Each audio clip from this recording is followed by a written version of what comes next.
Buenas noches, gracias por acompañarnos el día de hoy en una conferencia más del Código Nacional de Procedimientos Civiles y Familiares, donde vamos a ver el tema de exhortos y despachos. En verdad les agradezco muchísimo su presencia el día de hoy y bueno, vamos a iniciar este gran lunes con una conferencia. Si así me escuchan medio raro, es que ando un poquito malito, pero ya, esperemos que ya no tenga más malestares, pero bueno. Muchas gracias por su presencia. Vamos a ver este tema de hoy. Recuerden, quien guste copia de la presentación, suba su correo electrónico o quien guste participar en nuestros grupos jurídicos vampiros de WhatsApp, donde son grupos muy serios. Por favor, suban su número telefónico. En verdad, muchísimas gracias por acompañarnos nuevamente. Soy el maestro Jorge Gómez Sánchez y para mí, en verdad, es un gusto que todos aprendamos en conjunto, todos vamos a aprender. Aquí sí, aquí no hay expertos, porque ni siquiera está puesto en marcha en muchos estados el Código Nacional. Solo ahorita, por el momento, el Distrito Federal ya lleva una fase, ya va a entrar la segunda fase. Pero ahorita, pues todos vamos a conocer el código. Ya hemos encontrado en conferencias anteriores que hay cuestiones que se contradice el mismo código, que en un futuro también lo vamos a analizar. Y bueno, el verdadero comportamiento de las autoridades se tendrá que ver ya cuando estén puesto en marcha al 100% esté ya llevándose a cabo todo lo que señala el Código Nacional de Procedimientos Civiles y Familiares, que en lo subsecuente nada más me voy a referir como Código Nacional. Exhortos y despachos el día de hoy.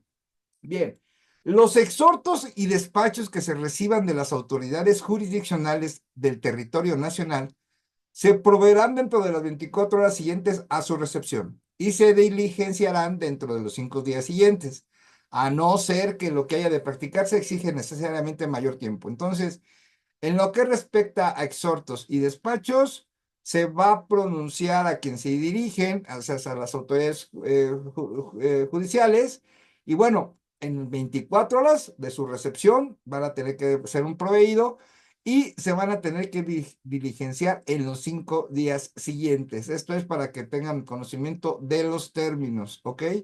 En ningún caso para la diligenciación de exhortos y despachos entrantes o salientes enviados por el Poder Judicial de la entidad federativa que corresponda, se va a requerir la legalización de las firmas de los funcionarios que los pidan. Entonces, no va a existir una legalización con respecto a las firmas de los funcionarios que lo expidan, ¿ok? Muy bien. De acuerdo con la naturaleza del exhorto o despacho, podrán autorizarse áreas o autoridades jurisdiccionales especializadas para su diligenciación, ¿no? Obviamente, dentro de los tribunales judiciales va a haber algunas áreas especializadas en las cuales, pues bueno, de acuerdo a la naturaleza del exhorto, pues donde son las que le van a dar su trámite respectivo, ¿sí? Además de que sus facultades suficientes para su cumplimiento, para la recepción y devolución de exhortos, cartas rogatorias y despachos, los poderes judiciales preferentemente harán uso de las tecnologías de la información y comunicación de conformidad con lo dispuesto en la ley orgánica respectiva. Esperemos que todas las leyes orgánicas de los tribunales a nivel nacional, incluyendo el federal, pues se aboquen a que este tipo de figura jurídica, lo que es el exhorto, carta rogatoria o despachos, pues se hagan uso de las tecnologías, ¿no? Esto quiere decir que todo se haga, no es necesario que tú te traslades a un tribunal de X estado para hacer un exhorto, sino simplemente ya la vía remota sea suficiente para que se pueda hacer la diligenciación. Ahora, ¿podemos ir nosotros? Sí, podemos nosotros ir a ese estado a que se diligencie ese exhorto, por ejemplo. Sí lo podemos hacer, pero bueno, si se puede utilizar los medios de comunicación, digamos, a distancia, sea lo más recomendable, ¿no?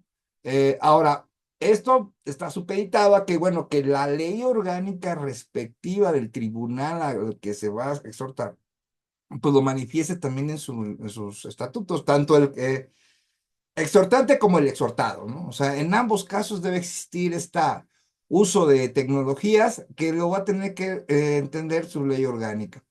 Yo lo que les recomiendo muchísimo es darle lectura, hacer un análisis bien de la ley orgánica, tanto del Poder Judicial de la Federación como de la ley orgánica de los poderes judiciales de las entidades federativas. Si tú vas a llevar un asunto, por ejemplo, en Durango, pues hay que leer en la ley orgánica del Tribunal de Durango, ¿no? Hay que a ver qué tiene. Y precisamente en el caso de que se vaya a hacer un exhorto, pues obviamente verificar si ya lo tiene en su ley orgánica lo que es el uso de las tecnologías. Y bueno, y cómo operar, que obviamente va a tener que tener lo mismo, que digo, que la autoridad exhortante al exhortado. Entonces, es importante que tengamos que leer ese ordenamiento eh, legal. Bien, ahora, ¿qué pasa en materia familiar? Bueno, en materia familiar, las autoridades jurisdiccionales diligenciarán los exhortos, cartas rogatorias o despachos de oficio, salvo que se requiera la presencia de la parte interesada para el cumplimiento de lo encomendado, ¿no?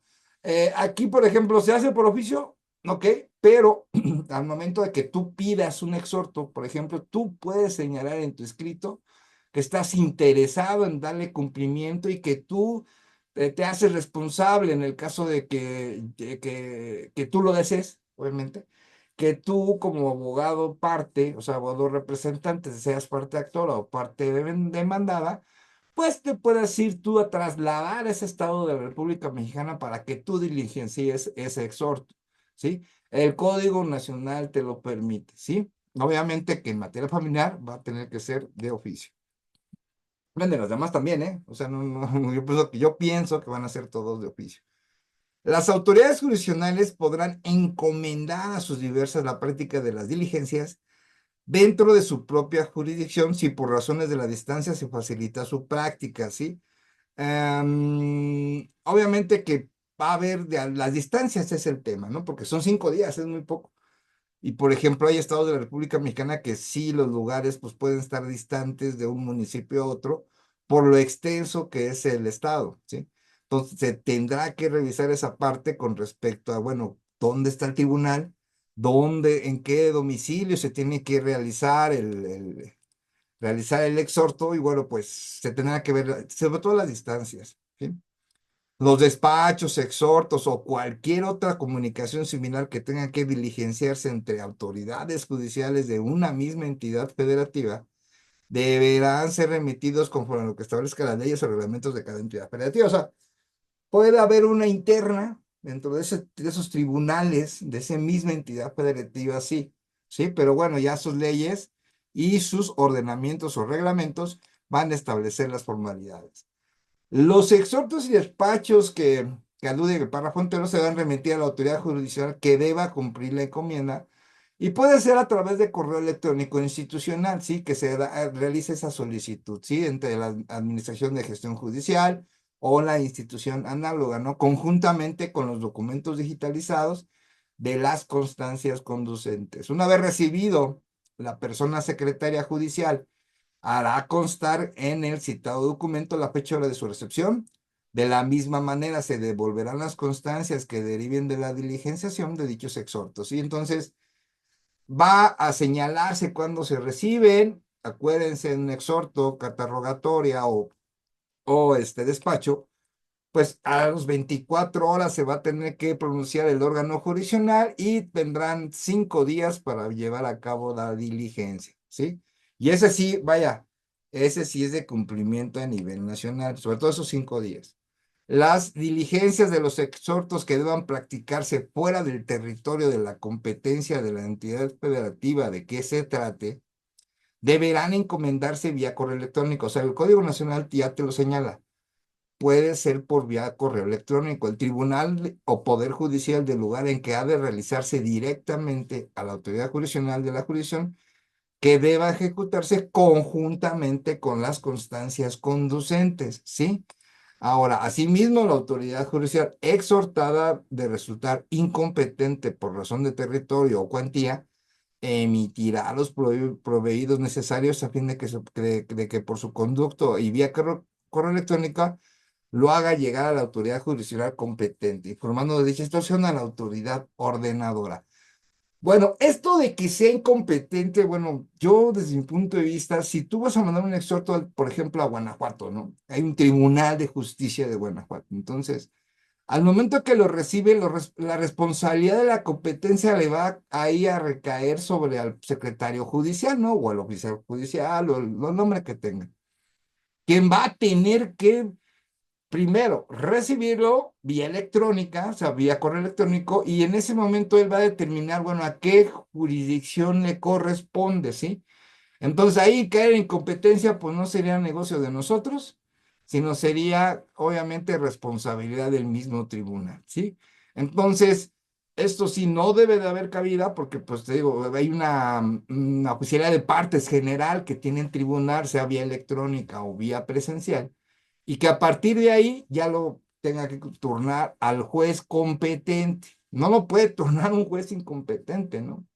Entonces, es importante y obviamente que, pues, señalarlo en nuestro escrito, señalarlo en nuestro suelto de que se solicita que al responsable de la recepción de este exhorto en el tribunal X, pues sea conducente, que sea que lo entregue a la autoridad que tenga competencia con respecto al territorio cuantía, ¿no? Entonces, eso lo tendríamos que señalar en nuestro escrito para que bueno, no tendríamos, pero pues lo ponemos vale que sobre y que no falte. Bueno, esa es mi opinión, ¿no? Ya ahora sí que ya en la práctica veremos cómo sería ponerlo. El exhorto, ¿qué bueno, qué va a contener el exhorto? Bien, el exhorto va a tener la designación de la autoridad judicial exhortante, ¿no? Bueno, por ejemplo, la autoridad que lo va a hacer, ¿no? Que lo va a emitir la solicitud, ¿sí? La del lugar o población en que tenga que llevarse a cabo la actividad solicitada, ¿sí? Aunque no se designe la ubicación del tribunal o poder judicial exhortado. Entonces, tú vas a señalar el lugar donde va a llevarse la actividad, ¿sí? No sé, por ejemplo, municipio X, colonia tal, calle tal, número tal, código postal tal, ¿no? Obviamente que el tribunal, ¿sí? El tribunal debe tener una gestoría única, ¿sí? Es a lo que voy. O sea, no cada uno va a tener el suyo y cada quien va a hacer su desorden. Que nos lo vamos a encontrar, sí, y que bueno, a lo mejor tendremos que investigar a qué juez se tendrá que decir. Pues bien, aquí el Código Nacional establece que no hay necesidad que menciones al juez. Aquí sí nos dice al juez tercero de no sé qué, que al juez cuarto de cuantía no sé qué. No, aquí no dice a qué juez lo menciona, ¿no? Aquí nada más dice ese lugar donde va a hacerse, ¿sí? La actuación cuya práctica se intenta. ¿Qué es lo que se va a intentar en ese exhorto? El término o plazo que habrá de practicarse las mismas. Código Nacional señala 5 días, pero yo lo comento. Si el estado es muy grande, por ejemplo, Chihuahua, ¿no? Que es un estado que tiene, pues es el más extenso. Veracruz, ¿no? Por todas las distancias tendremos que medirlas para sobre todo solicitar que se requieren 5 días o más, ¿sí? El exhorto preferiblemente deberá realizarse, enviarse y devolverse en forma electrónica mediante los correos institucionales o plataformas diseñadas para ello, conforme a las disposiciones de la ley orgánica y de las disposiciones del Consejo de la Judicatura de cada quien, de cada uno de los tribunales que va a tener que señalar. Bueno, ¿y cómo se va a hacer, no? Ahora, se va a entregar vía electrónica pues, el escaneado, por ejemplo, de la diligencia realizada, y los originales quiero entender que posteriormente serían enviados vía correo, ¿no? Vía correo, vía entrega o paquetería, no sé, ¿no? Excepcionalmente de no contar con los medios para la tramitación de los exhortos de las formas que hemos mencionado, o sea, que no se pueda hacer vía electrónica, pues se va a tener que hacer vía ordinaria, ¿no? Ya sea por servicio postal o a través de las partes interesadas o de las personas previamente autorizadas o sus representantes, ¿sí? La parte actora o la parte demandada al momento de solicitar un exhorto puede señalar que está interesado en él hacer la diligencia. Obviamente no la puede hacer solo, sino que va a tener que entregarlo allá al Tribunal de Justicia de la entidad federativa que tenga que ir y obviamente allá otro funcionario pues lo tendrá que acompañar para hacer la diligencia tal como lo marca su procedimiento, ¿sí? Ya el procedimiento de la asignación de las personas, pues eso va a ser. Pero en cualquier actividad que necesitamos nosotros emplazar o el exhorto que sea, tiene que ser realizado por la autoridad jurisdiccional, ¿sí? Obviamente que esta forma, pues nada más sería como pues, irlo a llevar al juzgado, al tribunal. ¿Eh? Eso se llama gestión, nada más vamos a gestionarlo, ¿no? La diligencia ante la autoridad judicial exhortada y devolverlos con lo que se practicare, ¿no? Si por su conducto se hiciera la devolución y para el caso que sea del servicio postal también, una vez cumplimentado se devolverá al lugar de origen por el mismo medio, ¿no? Aquí nos habla del servicio postal que se puede utilizar también, ¿sí? Va a depender su caso, a lo mejor sí hay para viáticos, a lo mejor no hay, ¿no? Va a depender y bueno, pues existe esa posibilidad, ¿no? De que tú como abogado representante seas parte actora o seas parte demandada, tú puedas presentarte ante el otro tribunal exhortado para que se realice la diligencia. Tú no lo vas a hacer, lo va a hacer el tribunal.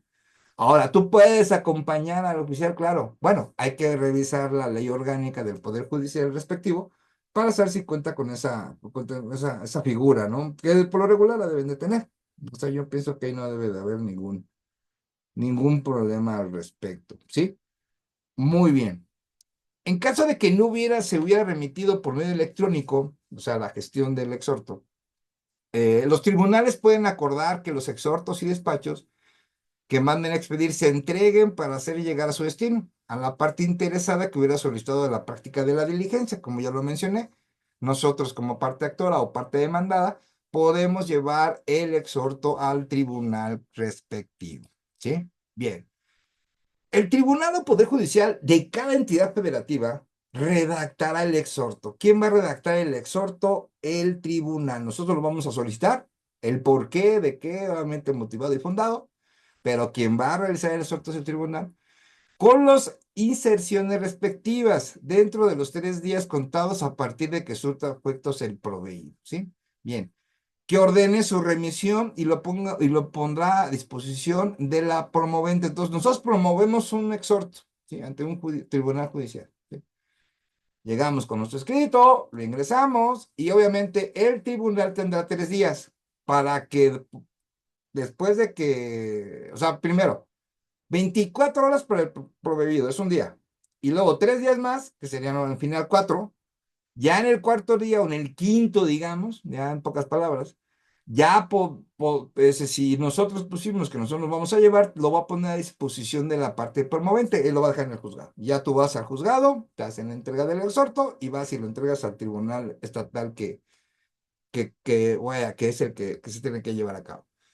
También mediante publicación por medio de comunicación procesal oficial, que se hará dentro del mismo plazo para que a partir del día siguiente al que surta efectos dicha publicación, se inicie el término que se haya conseguido para su diligenciación. Aquí debemos de tener mucha atención. Recuerden que tenemos 5 días para diligenciarse, ¿sí?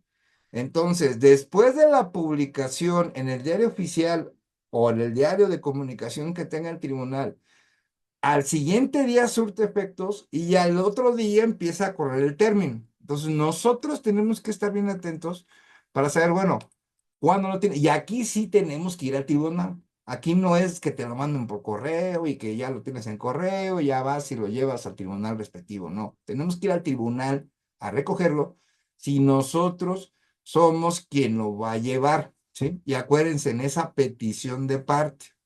Si no queremos, ya el tribunal lo hará llegar al otro tribunal, pues bajo el procedimiento del Código Nacional.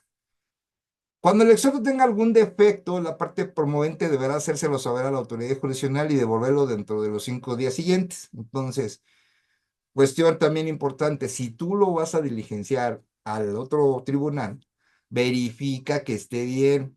Deben de estar los nombres completos, las direcciones completas y bueno, tiene que tener todo bien la información para que no exista problemas cuando se realice la diligencia, ¿sí? Ojo, ya les he comentado varias ocasiones que, por ejemplo, la persona ya en los escritos, seas parte demandada, seas parte actora, los nombres se tienen que acompañar con la CURP. Ya evitemos homónimos. Entonces pones el nombre con número de CURP, tal. La CURP la sacas fácil de internet, no necesitas ni pagar, bueno, a lo mejor el uso de la computadora, pero no hay un cobro como tal para sacarlo, y la mayor información precisa del domicilio, ¿sí? Si es necesario, bueno, si es otro estado, a lo mejor no te da tiempo o no tienes los recursos económicos para ir a verlo, pero utilicen las tecnologías, ¿no? Por ejemplo, ahí está el Google Maps, está el Google Earth, en el cual ustedes le ponen la dirección y te ubican, y es más, hasta te ponen una foto del lugar, ¿sí? Entonces te ponen la foto del lugar, entonces ya, si hay alguna un dato más que podías proporcionarlo, pues puede hacerlo. Ahora, puedes poner, sí, dentro de tu escrito la foto del domicilio sacada del Google Earth o del Google Maps. Desde mi punto de vista, sí, ¿sí? O sea, sí puedes ponerlo, que te lo impide nadie, que pues es una actuación jurisdiccional y utiliza las herramientas que te da el Internet para poder obtener la información, ¿sí? Entonces, puedes hacerlo de esa naturaleza, sí se puede. Yo en lo personal, entre más completa, entre más información le pongas a tus peticiones, vas con una certeza jurídica aún mayor. Ya se acabó, tenemos que acreditar bien el nombre de personas, tenemos que acreditar bien los domicilios, ¿ok? Y obviamente acreditar bien la diligencia, ¿no? Obviamente, o sea, aparte de eso, pues lo demás, ¿no?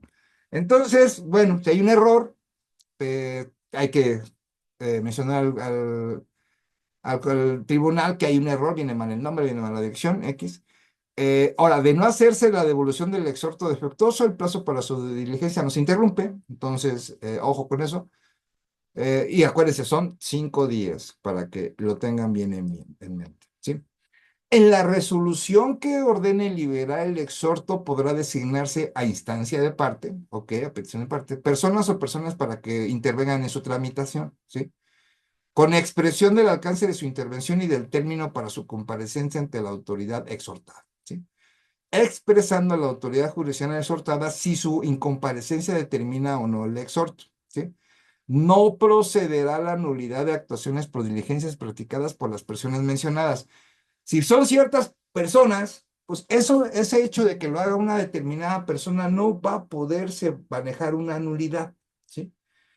Ahora, aquí bien importante, imagínense, no podemos ir nosotros a hacer la diligencia determinado estado, pero en ese estado hay unos amigos abogados. Dices, oye, pues, para darle velocidad, para darle confianza a la diligencia, pues, ¿qué onda? Te menciono en mi escrito para el exhorto en el cual tú allá lo puedas recibir junto con el tribunal, bueno, o te acompañes con el tribunal, para que acompañes al secretario actuario o al notificador o a la figura jurídica que se le denomine, para que tú lo acompañes al momento de realizar la diligencia. ¿Sí se puede hacer? Sí. Es muy conveniente también, pero le van a tener que invertir. ¿Por qué? Porque el abogado ya no lo va a hacer gratis. Entonces, pero si tú lo mencionas desde tu escrito inicial, nunca lo olviden. Siempre les he dicho lo mismo, y no nada más en esta clase, en otras. El que pega primero siempre pega 2 veces. Hagan lo más completo de la información, ¿sí? Si no tienen la CUP, búsquenla. Y si no tienen, busquen la fecha de nacimiento. Y si no tienen bien la dirección, pues traten de buscarla bien. Hay que recordar que hay direcciones que dice, por ejemplo, calle Lamar sin número. O sea, si ustedes mandan un exhorto de esa naturaleza, no lo van a poder completar. ¿Por qué? Porque voy a ir al actuario y decir, pues aquí me dijo calle La Mar sin número, llego a la calle, no hay ningún domicilio que diga sin número, no se ubicó el domicilio, ¿no? Entonces, no, el actuario, el notificador, el secretario judicial o como se llame la entidad federativa no va a hacer tu chamba, ¿sí? Y es más, ni va a buscarle, ni le va a buscar hacer de más. Simplemente, si no le pones bien la dirección, no te va a decir no lo encontré. ¿Sí? Y más si no está acompañado, ve tú a saber si a lo mejor ni siquiera fue a la calle. Y otra, pues si puede ir alguien más, pues sí. Bueno, eso es cuando hay recursos. Cuando hay recursos, pues ya ahora sí que te vas a tener que atender a lo que haga su trabajo el tribunal, sobre todo el exhortado. Aquí lo importante es que, bueno, si tú le pones por lo mismo, calle La Mar sin número, pues no te va a decir nada. Entonces, hay que buscar bien los domicilios, hay que buscar bien lote, manzana, número, colonia, poner algo significativo. Si tienes Google Earth, Google Earth, saca la foto, ahí le puedes sacar darle se llama imprimes pantalla, lo pegas en tu Word, ahí está los recortes para que se vea bonito, ahí le pones, esta es la casa ubicada por Google Maps y esta es la coordenada geográfica es esta, porque también en el Google Earth te dice hasta la coordenada. ¿Puedes ponerlo en tu escrito para un exhorto? Sí. Y eso no nada más en los exhortos, sino también en los escritos iniciales, en la contestación a la demanda, a la reconvención, a algo que tenga que ver con alguna información de las partes. No lo olviden, lo más completo que se pueda y sobre todo lo más real, ¿sí? Entonces, ¿dónde lo pueden ubicar? Por ejemplo, ¿no? Pues ya mencioné el código, ya lo vimos la clase pasada. Podemos notificar a una persona en un lugar de tránsito, ¿sí? En un lugar de tránsito, la parte demandada. Si ve en tal café desayuna todos los días, ahí lo puedes emplazar, ¿sí? Ya no, ya tenemos que trabajar conforme lo menciona el Código Nacional de Procedimientos Civiles y Familiares. Viendo esos puntos importantes, continuamos con bueno, de igual manera la autoridad judicial exhortante o de oficio, otorgará plenitud de jurisdicción al exhortado para que practique cuantas diligencias sean necesarias para el cumplimiento del ordenado. O sea, pueden hacer varias también. No se exigirá poder alguno a las personas a que se refiere el párrafo que antecede, ¿no? Entonces, eh, habrá que tú menciones a las personas qué es lo que precisamente van a hacer, pues ahí lo mencionas, ¿sí? Es lo único. ¿Sabes qué? Va a acompañar al funcionario judicial a realizar la diligencia, ubicada en tal lado, el licenciado tal, con número de cédula tal, el cual va a presentarse ante el órgano judicial al momento que tenga conocimiento de que ya fue admitido el exhorto a ese tribunal, ¿sí? En pocas, así sería la redacción, digo. Ya ustedes podrán poner lo que ustedes deciden, lo más bonito, ¿no? Más mejor redactado. La autoridad jurisdiccional exhortada devolverá al exhortante una vez cumplimentado, una vez que ya se realice, salvo que se designe una o varias personas para la tramitación, en cuyo caso se le entregará bajo su responsabilidad, previa razón que por su recibo sobre autos para que haga su devolución dentro del término de 5 días como máximo, ¿sí? La autoridad jurisdiccional exhortada no podrá negar el despacho del exhorto por falta de formalidades que puedan ser subsanadas por ella misma. O sea, si hay formalidades que faltan, pero que pueda subsanar ese tribunal, lo tendrá que hacer. Ya lo dice el Código Nacional. Obviamente, ni negar el despacho por falta de cotejos o requisitos no previstos en el presente Código Nacional. Si el Código Nacional te dice, estos son los requisitos para el exhorto, se acabó, ¿sí? Y uno de ellos no es necesario mencionar cuál es el tribunal respectivo, ¿no? El que tenga que señalar, no. Solamente señalar el lugar donde se va a llevar a cabo la diligencia. Ya el tribunal determinará cuál es el juez que tenga competencia, ¿sí? No nosotros. Ahora, nosotros podemos poner desde la solicitud del exhorto quién va a llevarlo, cuál es la función que deberá llevar a cabo, que podrá, terminándola, podrá recibirlo para posteriormente ser entregado al tribunal solicitante. Entonces, todo eso lo tendremos que señalar en el escrito del exhorto. Entre más puntual seamos, va a ser más sencillo, ¿sí? Y no tengamos fallas de que es que como que sí estás puesto para esto, pero como no me dice que te lo entregue, no te lo entrego. Entonces, entre más específico lo hagamos, vamos a tener mucho menos problemas y no le vamos a dar oportunidad a los funcionarios que pues nada más buscan cómo dilatar las cosas, ¿no? Y recuerden, ya cuando esté diligenciado, ya lo tengamos en nuestras manos como abogados representantes de ser parte actor o de parte demandada, tenemos 5 días para entregarlo al juzgado, ¿sí? O sea que lo recibo y inmediatamente regrésate a la Ciudad de México para poderlo entregar. No nos dice días hábiles o inhábiles, eso quiere decir que son días hábiles. Entonces, si lo realizas tal día, pues no cuentan sábados, domingos ni días festivos. La autoridad judicial exhortante podrá inquirir del resultado de la diligencia a la exhortada por alguno de los medios autorizados, ¿no? En el presente código, dejando constancia en autos de lo que resulte. ¿Sí? Si a pesar del recordatorio continúa la misma situación, o sea, que no se ha realizado la diligencia, la autoridad jurisdiccional exhortante lo podrá en conocimiento directo del superior inmediato del que deba cumplimentarlo, rogándole adopte las medidas pertinentes a fin de que se obtenga el cumplimiento. Aquí, por ejemplo, lo que es muy importante es, bueno, ¿cuál va a ser el procedimiento, por ejemplo, si vamos nosotros? O sea, nos da, son tenemos dos formas. Una, nosotros solicitamos el exhorto y en ese decimos que nosotros mismos lo llevamos al otro tribunal. Ya nos lo dan, nos vamos al otro tribunal, lo presentamos y obviamente pues esperemos, vamos a tener que esperar un día porque recuerden que son 24 horas para que el juzgador dé un proveído. Al siguiente día nos presentaremos con lo que cuál se proveyó, no, pues que sí se acepta y ya nada más te fijarían fecha para ir con el actuario, notificador, secretario judicial o funcionario judicial, como le llamen, para realizar la diligencia, ¿sí? Pero todo eso de que tú vas a hacerlo, y aparte ya terminó la diligencia, te lo van a entregar a ti, y tú lo vas a tener que recibir y después llevarte al tribunal. Esa es una figura. La otra es de que tú solicitas el exhorto al tribunal, pero no vas a llevarlo, sino que ahora vas a mencionar en ese escrito la persona que lo va a diligenciar en ese estado, que será tu cuate abogado que está en Oaxaca, que está en Guerrero, que está en el otro estado de la República Mexicana, y quién es el que lo va a recibir y que junto con la autoridad judicial realizará la diligencia, ¿sí?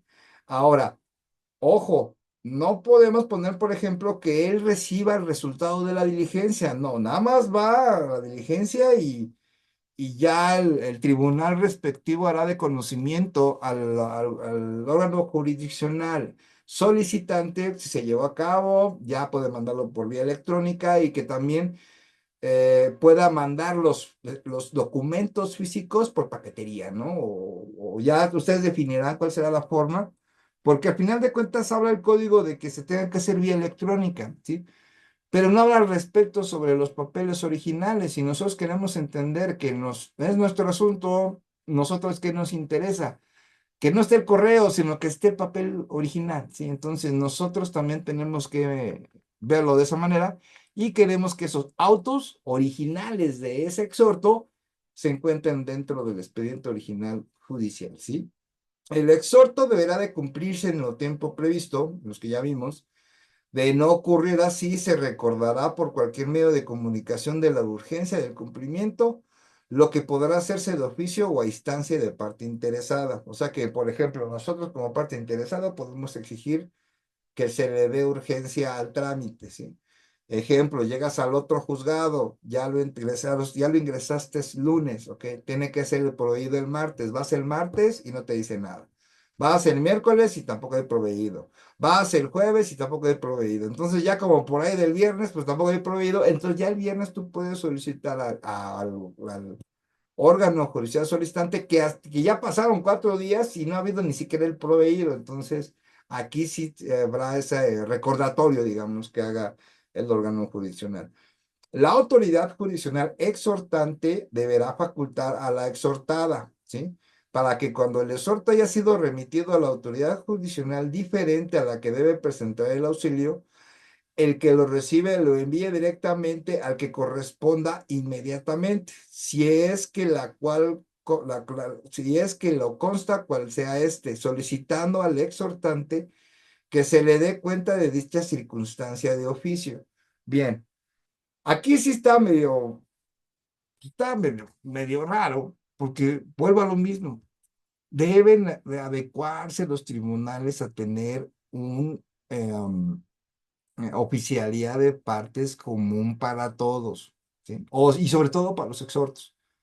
O sea, no puedes andar picando de juzgado en juzgado, ¿sí? Además de que aquí dice que si no es ese juzgado, pues que el juzgado lo remeta al competente, pero ese ya es un error interno. O sea, si tú llegas a un tribunal X de la entidad federativa que sea general, o sea, por ejemplo, vas a Chihuahua, ¿no? Vas a la capital de Chihuahua, ahí le va a llegar el exhorto. Al Tribunal de Justicia del Estado de Chihuahua, ahí en la capital.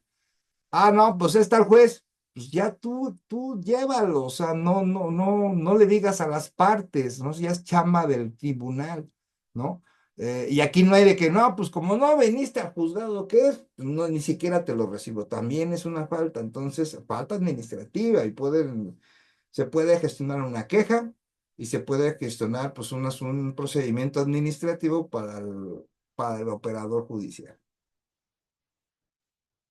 O sea, ni siquiera debe de aplicar esta figura, ¿eh? O sea, de que, a ver, órgano judicial solicitante, te informo que llegó a un juzgado, yo, Tribunal de Justicia de Puebla, te informo que llegó a un juzgado, pero ¿qué crees? Ese es incompetente y ya lo pasé al otro. Se supone que si tú lo recibes, debes de saber para cuál es competente, ¿sí? Entonces, yo pienso que eso se debe de acabar, pero ahora sí que veremos en la práctica cómo nos va y pues a lo mejor se llevan ahí unas quejas los funcionarios judiciales, ¿no?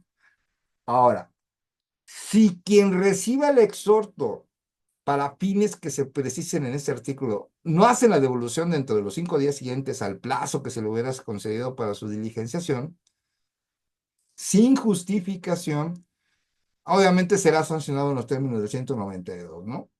Que será, y se dejará de desahogar la diligencia por causas imputables, ¿sí? La parte a cuya instancia se libre exhorto queda obligada a satisfacer los gastos que origine su diligenciación. Si nosotros, por ejemplo, pues somos los que vamos a llevar a cabo, pues vamos a llevar todos los gastos. Transporte, comida, estancia, todo lo vamos a pagar nosotros, ¿no? Ahí el tribunal no entra en algún gasto. ¿Ok? Bien.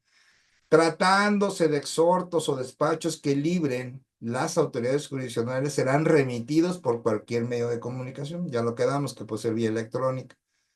De manera directa a las autoridades jurisdiccionales que por razón de jurisdicción y competencia deben diligenciarlos a través del correo electrónico institucional de la Administración de Gestión Judicial o institución análoga que corresponda, conjunto con los documentos digitalizados de las constancias conducentes, mismos que una vez cumplimentados deberán ser devueltos por cualquiera de estas vías.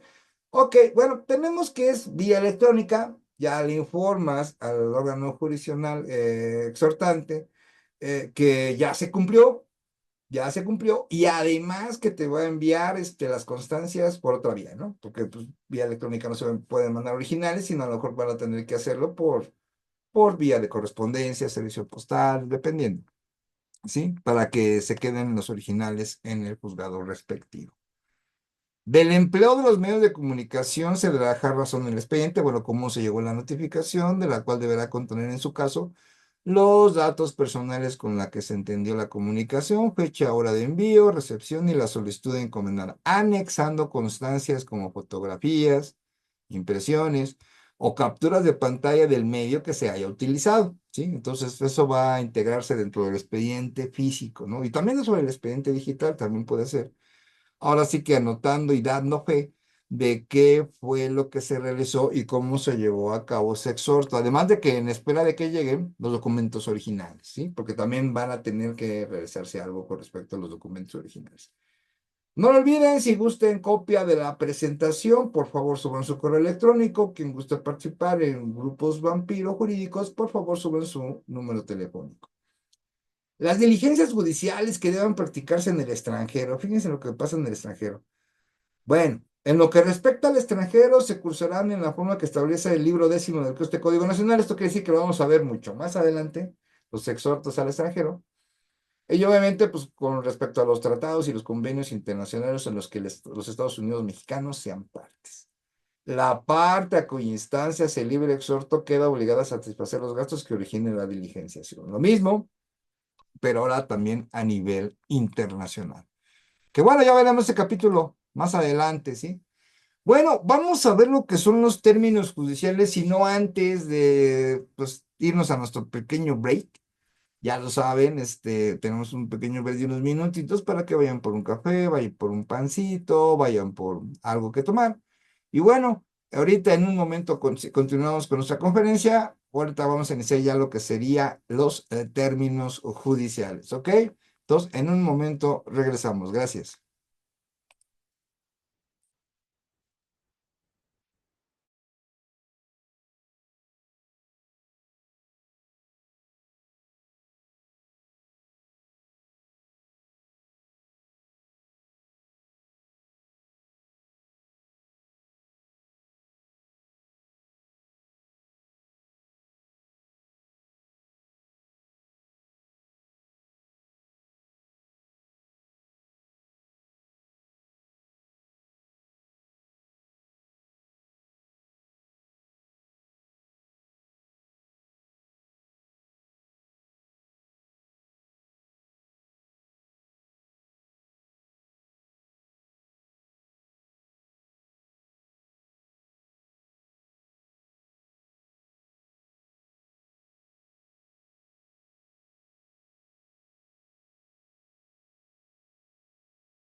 Ya regresamos y vamos a seguir con el tema de términos judiciales. Recuerden, quien guste copia de la presentación puede enviar su correo electrónico y quien guste pertenecer a grupos vampiro jurídicos de WhatsApp, suban su número telefónico. Muchas gracias. Bueno, los términos judiciales empezarán a correr bajo los siguientes requisitos conforme al Código Nacional. Uno, al día siguiente en que se hubiera hecho el emplazamiento o notificación personal. O sea, se hace la notificación hoy y tu término empieza al siguiente día. Fueron, fuera de los casos señalados en las fracciones, en la fracción anterior, el día siguiente aquel que surtió sus efectos la notificación realizada por el medio de comunicación procesal oficial.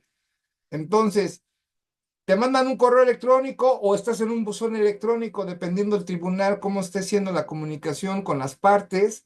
Y bueno, al momento que ya lo tienes en tu bandeja de entrada o tu contacto con el tribunal, en ese día que te envían el correo, al siguiente día va a surtir efectos y al siguiente día inicia el término para poderlo contestar. Tengan mucho cuidado con esa parte porque muchos dicen, bueno, no checo el correo y pues no lo vi. No lo vi. No, eso no va a operar en el sistema digital.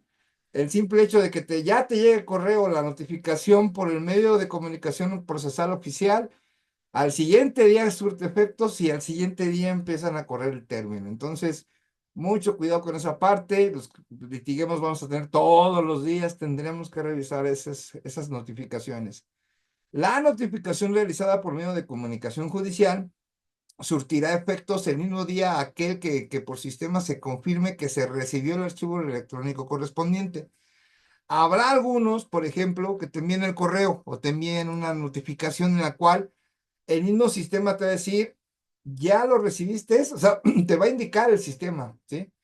Por ejemplo, en el sistema digital del Poder Judicial de la Federación así es, o sea, tú le pones que ya te todo notificas, casi, casi, das clic y ya estás por notificar. Entonces ya empieza, al siguiente día, empiezan a correr tus términos. Va a ser dependiendo cómo va a ser esa comunicación con el tribunal, porque no todos van a ser iguales. También podrá notificarse por correo certificado y el plazo correrá a partir del día siguiente hábil en que fue recibida la notificación, ¿sí? Cuando con correo certificado. En las audiencias de juicio oral, fíjense, las resoluciones dictadas por la autoridad jurisdiccional surtirán efectos en el momento en que las emita, estén o no presentes las partes. Entonces, al momento del pronunciamiento en la audiencia de juicio oral, ¿sí? En ese momento estás notificado. Entonces, al siguiente día empieza a correr tu término si quieres, por ejemplo, hacer una apelación. Asimismo, podrá notificarse mediante otros sistemas autorizados en las leyes que correspondan, siempre que no causen indefensión. Bueno, en lo que respecta a los medios de impugnación, no sé, todavía no vamos a llegar ahí todavía, pero no sé si existe la apelación, ¿no? Yo quise adelantarme, pero a lo mejor no hay. Eso lo comento porque vamos a ver los procedimientos, pero no sabemos cuáles van a ser los medios de impugnación. Y no me quiero adelantar para que, bueno, pues hasta que lleguemos a esa parte, si los hay, pues no sabremos, por ejemplo, o es mejor irte directo a lo que es el juicio de amparo. Entonces, vamos a ver todo con calma y bueno, esto, pues nada más ahorita estamos viendo los puros términos, ¿sí? También se podrá modificarse mediante otros sistemas autorizados dependiendo de las leyes. Hombre, siempre que no causen indefensión, ¿sí? La ley reconoce como términos comunes en los juicios los siguientes, ¿ok? Ya vimos unos términos, ahora vamos a ver los términos comunes en los juicios. Para todas las partes que intervengan en el juicio, el relativo a ofrecimiento de pruebas, por ejemplo, así como aquellos en que la autoridad jurisdiccional determine la vista para el desahogo de las partes al mismo tiempo, ¿no? Entonces, estos son los términos comunes en el consorcio pasivo tratándose del emplazamiento y las demás que externamente señala el Código Nacional. Habrá algunas figuras del Código Nacional que establezca ahí mismo en su figura, tienes un término de tanto, empieza a correr tal término, pues eso ya lo veremos dentro del procedimiento, ¿sí? O a lo mejor no menciona ninguno, ¿no? No menciona ninguno y nosotros tenemos que abocar al Código 228 o al Código anterior, 227, que nos indica cuáles son los términos en los términos judiciales, ¿sí? Los términos comunes se empezarán a contar desde el día siguiente, ¿sí? Como los que acabamos de ver. Entonces, aquí ya nos define una regla ya. Aquí la regla es muy sencilla. Para el ofrecimiento de pruebas, los términos empiezan a correr el siguiente día. Para el litisconsorcio pasivo, tratándose del emplazamiento, corre al siguiente día. Y obviamente los demás que señalen, ¿no? En lo que respecta a los términos comunes. En aquel que todas las personas que conforman el posible litisconsorcio pasivo o todas las partes que hayan quedado notificadas. Los demás términos se consideran individuales, ¿sí? Y empezarán a correr para cada parte interesada en particular cuando se haya realizado la notificación o surta de sus efectos legales según sea el caso. Entonces tenemos dos formas. Una, que esperamos a que surta efectos y al siguiente día o inmediatamente al siguiente día. Pero eso lo vamos a ya determinar, obviamente, cuando vuelvo a repetir el procedimiento en específico, que eso lo vamos a ver mucho más adelante. Entonces, todavía nos falta muchísimo por ver. Nos falta, por ejemplo, el de pruebas. Vamos a revisar las pruebas que menciona el Código Nacional. Vamos a ver el parte de las demandas, que si no mal recuerdo, creo que es la que viene, que vamos a ver la parte de la demanda. Vamos a ver las pruebas en general, la prueba pericial, la prueba confesional, la prueba testimonial. Entonces, vamos a ver todo lo que nos dice el Código Nacional. Y bueno, algo que va a estar bien interesante. En ningún término se contarán los días en que no pueda tener lugar actuaciones judiciales. Esto es, por ejemplo, nos cierran el tribunal, ¿no? Que ya ven que no es, casi no es costumbre. Esos días no van a correr término. En los autos se hará contar el día que comiencen a correr los términos y aquel en que deba de concluir. Ojo, en los autos, ¿eh? Entonces, en los autos nos van a señalar fecha de inicio y fecha de concluya tu término, para que eso ya es chama del tribunal. Una vez concluidos los términos fijados a las partes, sin necesidad de que se acuse rebeldía, seguirá el juicio su curso y tendrás por precluido el derecho que, dentro de ellas, debió ejercitarse, ¿sí? Salvo los casos de caducidad o excepción previstos en el presente código. Entonces, cuando hablamos de caducidad o expresión, no aplica esto de que tendrá por precluido, pero en todos los demás sí. Entonces, el código te va a señalar una fecha de término, muy sencillo. No lo cumples, no va a haber acuerdo, no va a haber nada, simplemente tendrás por precluido el derecho que se menciona en ellos, ¿no? O en el que te esté mencionando lo ordenado por el órgano jurisdiccional, ¿sí? Siempre que la práctica de un emplazamiento debe realizarse fuera del lugar del juicio, para que se concurra ante la autoridad jurisdiccional, sea local o federal, se debe de fijar un término en el que aumente al señalado por la ley. Por ejemplo, un día más por cada 200 kilómetros, em, salvo que la ley disponga otra cosa, expresamente, o que la autoridad judicial estime que debe ampliarse, ¿no? Si la parte demandada residiera en el extranjero, se ampliará el término de emplazamiento por el lapso que se considere necesario, atendiendo las distancias y la mayor o menor facilidad de las comunicaciones. Entonces, va a haber cuestiones de términos relacionadas, por ejemplo, si el emplazamiento se va a hacer a otra entidad federativa o se va a hacer el extranjero, sí, y va a haber aumento también. Y eso va a depender, obviamente, con respecto a las distancias, ¿sí? Aquí, por ejemplo, nos habla que cada 200 kilómetros se podría extender un día más lo del emplazamiento, ¿sí? Ok, para fijar la duración de los términos, los meses se regularán por días que le correspondan y los días se entenderán de 24 horas naturales, sin perjuicio de que las actuaciones judiciales se sujetan al horario que establece el presente Código Nacional. Digo, hay el horario, todos los conocemos, de que, bueno, no vas a andar desplazando a las 3 de la mañana, ¿verdad? Entonces va a depender también esa parte, ¿sí? Operará el pleno derecho de la caducidad de la primera instancia, sí, cualquiera que sea el estado del juicio, desde el primer auto que se dicte en el mismo hasta antes que concluya la audiencia de juicio, ¿sí? Bien. Fíjense, el término de caducidad, ¿no? Aquí el Código Nacional establece que los juicios o los procedimientos van a caducar si transcurridos 40 días hábiles contados a partir de la notificación de la última determinación judicial, no hubiera promoción que tienda a impulsar el procedimiento de cualquiera de las partes, Los actos o promociones de mero trámite que no impliquen ordenación o impulso del procedimiento no se consideran como actividad de las partes ni impedirá que la caducidad se alcance, ¿no? Entonces, muy sencillo, si en 40 días hábiles contados no has hecho nada, se va a caducar, ¿sí? Entonces, ya cuando nosotros litiguemos dentro del Código Nacional, y nos llega al cliente, ¿sabes qué? Es que ya lleva mucho tiempo, no sé qué ha hecho, no sé si se hizo algo, no sé nada, pues hay que preguntarle, bueno, ¿y cuándo fue la última noticia que tuvo del asunto, ¿no? Y te dice, no, pues fue hace como 5 meses. Bueno, si fue hace 5 meses, estamos hablando que fue, yo creo que más de 40 días, ¿no? De 40 días hábiles, entonces ya estaríamos hablando de que caducó, ¿no? De que caducó su asunto, porque no va a haber proveído, o sea, va simplemente a caducar, ¿sí? Entonces aquí ya nos habla del término de caducar, ¿sí? Los efectos y formas de su declaración se ajustarán a las siguientes normas, ¿ok? Fíjense, la caducidad de la instancia es de orden público, ¿no? Es irrenunciable, no puedes renunciar a ella y no puede ser materia de convenio entre las partes, o sea que tampoco pueden convenir, ¿sabes qué? Pues que nuestro asunto dure 2, 3 años, eso tampoco lo puedes convenir, ¿sí? O que termine en menos, ¿no?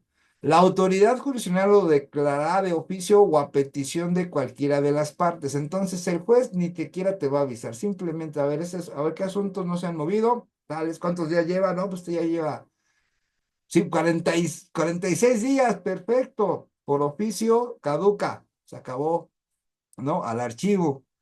O puede ser a petición de partes, ¿no? Puede ser que la parte demandada diga, bueno, a ver cuántos días lleva y no tengo noticia, ¿no? O por qué está parado. Entonces, también puede ser, y cuando concurra la circunstancia a que se refiere el presente artículo, ¿no? La caducidad, fíjense, extingue el procedimiento. O sea, ahí está, ahí llegó el procedimiento, pero no la acción. Entonces, en consecuencia, se puede iniciar un nuevo juicio sin perjuicio de lo dispuesto en la fracción quinta de este artículo. Entonces, va a haber un sin perjuicio, ahorita vamos a ver qué dice la fracción quinta, pero por ejemplo, aquí el Código Nacional te dice, ok, ya caducó tu procedimiento, pero no tu acción. Tú puedes hacer un nuevo juicio. Ya no lo menciones, no nada, sino simplemente inicias todo nuevo, ¿sí? Y puedes realizarlo nuevamente, ¿sí? La caducidad de la primera instancia convierte en ineficaces las actuaciones del juicio, o sea, se acaba, no se pueden volver a utilizar y las cosas deben volver al estado que tenían antes. Bueno, si hubo cambios, ¿no? Si hubo algún cambio de la presentación y se levantarán los embargos preventivos, dejando sin efecto las medidas provisionales o cautelares que existieran, también quedan sin efectos, se levantan los embargos preventivos, se exceptúan de la ineficacia requerida las resoluciones firmes sobre competencia, litispendencia, conexidad, personalidad y capacidad de las partes litigantes. Eso no, eso se exceptúa, pero pues si se acaba todo, pues como que eso ya, ¿para qué nos va a servir, no? Que regirá del juicio ulterior si se promueve, pero eso ya es un juicio nuevo, pues obviamente pueden ser los mismos abogados o pueden ser otros, no hay tema, pero todo vuelve a ser nuevo, vaya. Entonces no, ya no serviría de nada, se caduca totalmente. Las pruebas rendidas en el procedimiento extinguido por caducidad podrán ser invocadas en el nuevo si se promoviere, siempre que se ofrezcan y se precisen de forma legal. Entonces, si piensan que al momento de caducar también caducan las pruebas, no. Esas mismas pruebas pueden ser utilizadas en el nuevo procedimiento, ¿sí? Entonces, al realizar un nuevo procedimiento, pues podemos ocupar las pruebas anteriores, ¿no? Y aparte, pues queda caduco el otro, ya no pasa nada. La caducidad de la segunda instancia, ¿no? Estamos hablando de que en una segunda instancia se da si el lapso de 30 días hábiles contados a partir de la notificación de la última determinación judicial ninguna de las partes hubiera promovido impulso el procedimiento y su efecto será dejar firme lo actuado ante la autoridad jurisdiccional. O sea, lo que quedó en la sentencia, eso queda, ¿sí? Pero ya queda caduco lo que sería la segunda instancia. Y en el quinto que ahorita referiríamos hace un momento, la caducidad de los incidentes se causa por el transcurso de 15 días hábiles contados. O sea, imagínense, segunda instancia son 30 días. Bueno, perdón, primera instancia, 40 días, ¿no? A ver, vamos a regresar para tener bien nuestros términos. A ver, primera instancia, quedamos que A ver, volvemos acá. 40 días. Primera instancia, 40 días, ¿ok? 40 días para que sea, que, caduce, ¿sale? En segunda instancia tenemos que va a... segunda instancia van a ser 30 días. Segunda instancia, 30 días. Y en el caso de incidentes van a ser 15 días. ¿Sí? Todos van a ser hábiles. Acotados a partir de la notificación de la última determinación judicial sin promoción alguna de las partes. La declaración respectiva solo afectará las actuaciones del incidente. Solamente se va a abocar al incidente, sin abarcar las de la instancia principal, ¿sí?